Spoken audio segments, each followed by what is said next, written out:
Hey everyone, Akil from Oxen Academy here. Today we are going to be talking about derivative rules, which you're going to come across throughout all of calculus.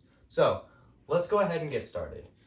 So just a quick disclaimer here: almost all of these rules I have listed here, except for this rule and these two rules and this rule right here, all of these can be found with the limit definition of a derivative. You're going to have to use more advanced techniques to derive these rules right here. But let's just go ahead and go through every single one of these. So the constant rule, the derivative of a constant is 0. The constant multiplier rule, the derivative with respect to x of a constant times a function of x, that's going to be equal to the constant times the derivative of that function with respect to x. Now, the sum and difference identity. The derivative with respect to x of two functions, f of x and g of x, and they're either added or subtracted together, that's going to be equal to the derivative of the first function plus or minus the derivative of the second function, just as shown right here. Now, the next rule, I actually derived this rule. I'll put the link in the description below. This rule is the power rule. This is the derivative with respect to x of x to the nth power. That's going to be equal to the nth power times x to the n minus 1 power.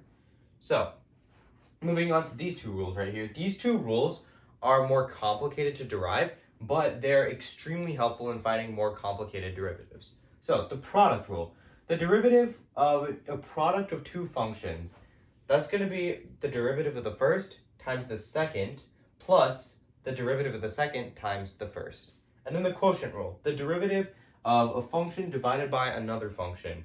That's going to be the denominator function times the derivative of the numerator function minus the numerator function, f of x, times the derivative of the denominator function. And all of that is going to be divided by the denominator function squared. That was extremely jargony, I apologize for that. But the rule is right here. So, here are some trigonometric derivatives here, or derivatives of trigonometric functions. The derivative of sine, cosine. The derivative of cosine, negative sine. The derivative of tangent, secant squared. The derivative of secant is secant times tangent. The derivative of cotangent is negative cosecant squared. And the derivative of cosecant is negative cosecant times cotangent. And then the last two rules. These are some pretty extra rules. This one is actually extremely fundamental, but this one, we just call this higher order derivatives.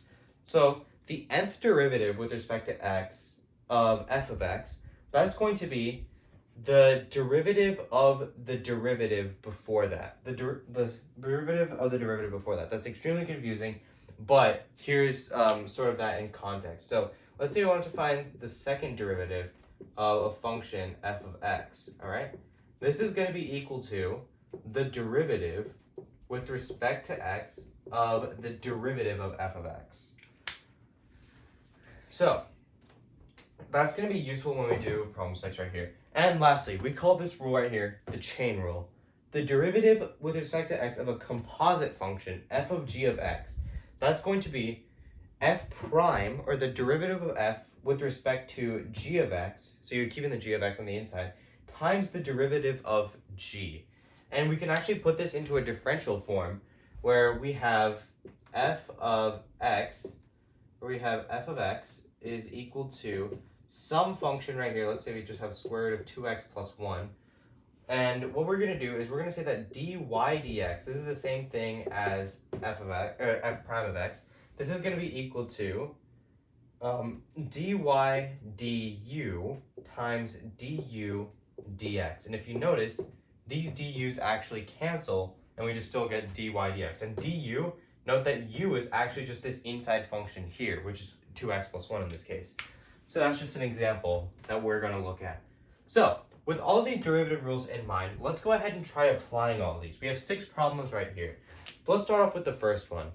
We just have this polynomial function right here, x to the 4th minus 3x cubed plus 12x squared plus x minus 47. So let's go ahead and find the derivative of this function. So f prime of x is going to equal, it's just the derivative of every single one of these functions, and you just keep the signs, okay? So the derivative of x to the 4th. Apply the power rule, move the 4 in front. 4x to the 4 minus 1 power, that's going to be 3. 4x cubed minus 3 times, move the 3 down, and then we have x squared, because 3 minus 1 is 2, and then plus 12 times, move the 2 in front, x to the first power, plus the derivative of x, this is the same thing as x to the first, move the 1 in front, and then you have x to the 0. X, anything to the 0 power is just 1, so you just have 1, and then minus 47, the derivative of negative 47 is 0, so we can just leave that there. Simplifying this out, we get that f prime of x, this is going to be equal to 4x cubed minus 9x squared plus 24x plus 1. And that is our derivative right there. Simple. Now let's go ahead and move on to some more complicated examples here. So x cubed cosine x. We have a product of two functions here. We have x cubed here and we have cosine x. We should use the product rule here. So, using the product rule, we get f prime of x. This is going to be equal to, the derivative of x cubed is 3x squared based on the power rule. And then we just keep the cosine x plus x cubed times the derivative of cosine x, which we can see right here is negative sine x. X cubed times negative sine x. Simplifying this out here gives us f prime of x is equal to 3x squared cosine x minus x cubed sine x. And that right there is our derivative. Now, let's move on to the next question. So, this next question right here requires us to use the chain rule.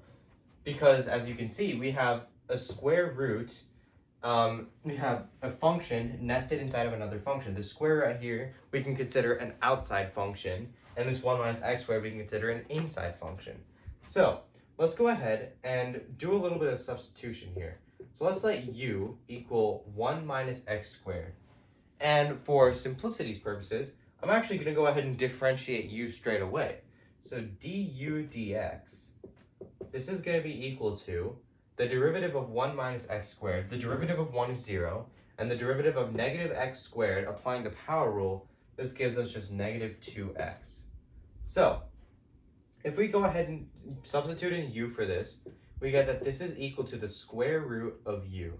So, applying the chain rule here, we're going to use the differential form I mentioned earlier. So dy dx is equal to dy du times du dx.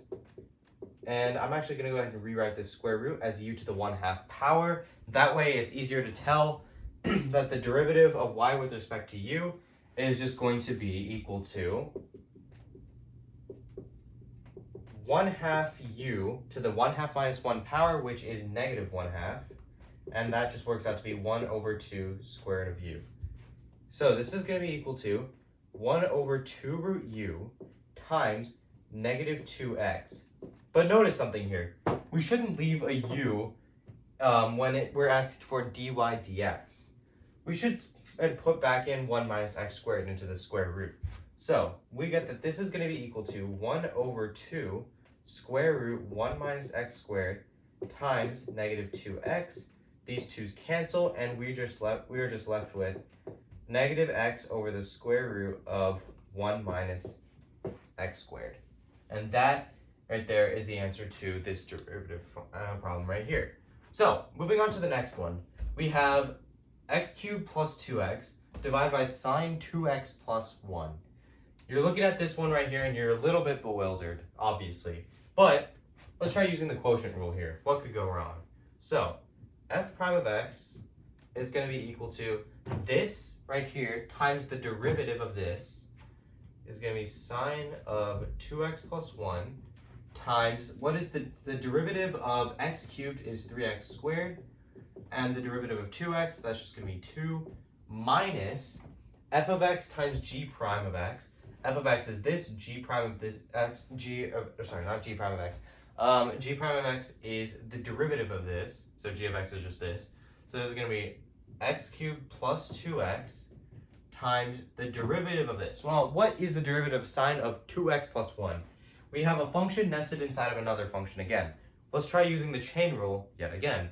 So by using the chain rule, we get that this is equal to cosine of 2x plus 1, but you have to multiply it by the derivative of 2x plus 1, Remember, we just got the derivative of sine of x from here.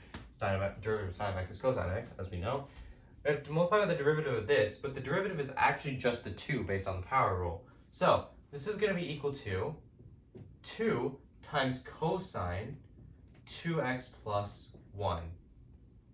And all of that is going to be divided by sine squared of 2x plus 1, because we have to square the g of x on the bottom. And this right here, we could simplify this out further, but I don't really want to do that because this is a pretty nasty derivative. So that's really why I don't like using the quotient rule at all. So moving on, number 5, cosine squared of x times sine of root x. Pretty messy function, right? Well, thankfully, we don't have to use the quotient rule because the quotient rule is not great in my opinion. So cosine squared x times sine of root x. As you can see, we have a product of two functions. I'll make that a little clearer by just putting a dot there. So what we need to do is we need to differentiate cosine squared of x. Well, what is the derivative of cosine squared? Well, looking at this is actually a function nested inside of another function, because cosine squared x is equal to cosine of x squared.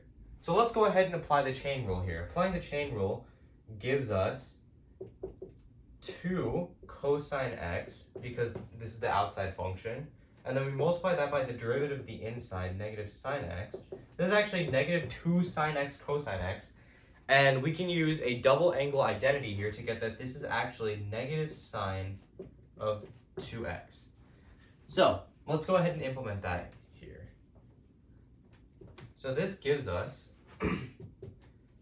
negative sine of 2x times sine of root x plus cosine squared x times the derivative of this. Now, you're looking at this right here, and you're just seeing the sheer amount of functions we have. But this is a triple nested function, actually, because we have a function inside of a function inside of a function. However, the chain rule actually still applies here, because check this out. Remember that same logic we used when we had dy dx equals dy du times du dx, and then the du's would cancel? Let's throw in another function into the mix. So by throwing in another function, let's say v, so we get dy du times du dv times dv dx. If you notice, the du's cancel and the dv's cancel, but we have a tool to find the derivative. So just looking at this here, the outside function with respect to sine of root x, we have the sine on the outside. The derivative of sine, that's going to be cosine. So cosine sine root x times the derivative of sine root x with respect to root x, which is going to be cosine of root x. And then the derivative of root x, we know that that's going to be 1 over 2 square root x. And then all we have to do now is just simplify this out. Well, it's not really a lot of simplifying, but it's just moving things around here. So we get cosine squared x cosine sine root x times cosine of root x over 2 root x minus sine 2x times sine of sine root x. And I'm honestly going to say right now that you're probably not going to come across these complicated of examples. You might as like a bonus question on a test or something, but these derivatives right here, you can tell they're extremely messy. This is just an exercise to get you to apply all of these derivative rules here. Just wanted to clarify that. Now, moving on to the last problem here, sine of x over x, but we have to find the second derivative this time, which is expressed by f double prime of x. Well, how do we do that? Well, we know that f double prime of x, that's going to be the derivative of the derivative. So let's first of all try to find the derivative here.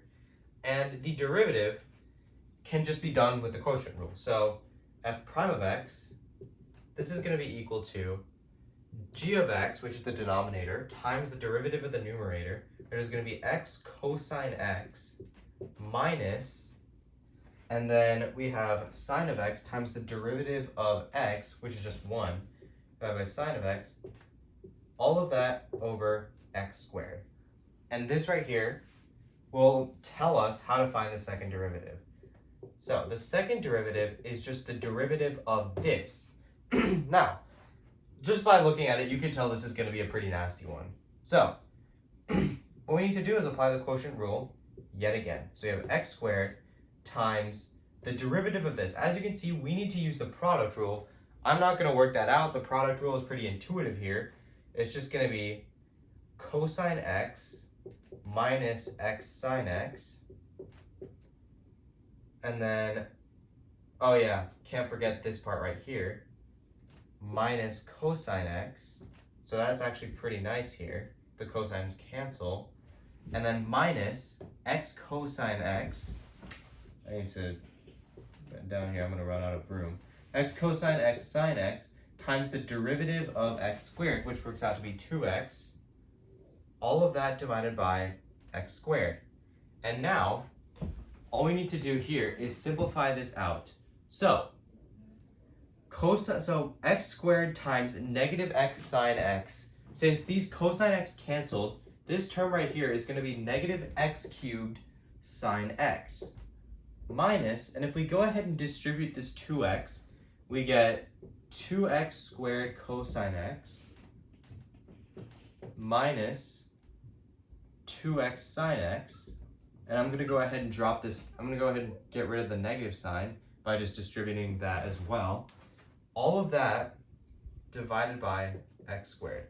And then simplifying this out a little bit more gives us, because since we have an x in every term, we can cancel an x out. So this gives us 2 sine x minus 2x cosine x minus x squared sine x, all divided by x. And that is our second derivative. So with that, that concludes all of these derivative rules. Every single one of these derivative rules has been applied, obviously except for these four, but these four are also pretty intuitive. I would highly encourage you to practice these derivative rules on your own. But yeah, I know all these derivatives looked pretty messy, but again, these examples, especially these three, were pretty messy. You'll probably see examples like these on your test. But yeah, that concludes this lecture on derivative rules. This is Akil from Oxford Academy signing off, and I hope to see you in the future.